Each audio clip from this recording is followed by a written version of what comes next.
हिंगोलीच्या वसमतमधील मतदान प्रक्रिया सुरळीत सुरू आहे. मॉकपोल दरम्यान मशीन बंद पडल्यानं काहीसा गोंधळ उडालेला होता. बॅलेट आणि कंट्रोल युनिट तात्काळ बदलण्यात आलं आणि त्यानंतर मतदान प्रक्रिया सुरू झाली आहे.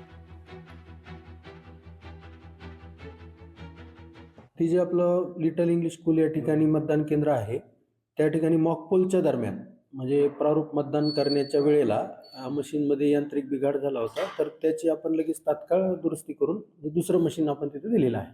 नाही, गोंधळ काय नाही. म्हणजे आता लोकांनी सुरुवातीला काय केलं की मॉकपोलच्या दरम्यान मशीनमध्ये बिघाड झाल्यानंतर बिघाड झाला या स्वरूपाचं तिथं एक हे झालं होतं चर्चा. परंतु असं गोंधळ वगैरे काय नाही. लगेच आपण म्हणजे लोक जमा झाले होते तिथं बिघाड झाल्याच्या अनुषंगानं. तर आपण तातडीनं आपली तांत्रिक टीम आहे ती पाठवली आणि त्यांच्या झोनल अधिकाऱ्याकडे उपलब्ध असलेला जो अतिरिक्त रिझर्व्हचं मशीन आहे त्या ठिकाणी रिप्लेस केलं आणि आता मतदान प्रक्रिया व्यवस्थित सुरू आहे. लोकशाही मराठी ऐका, पहा, जागरूक रहा.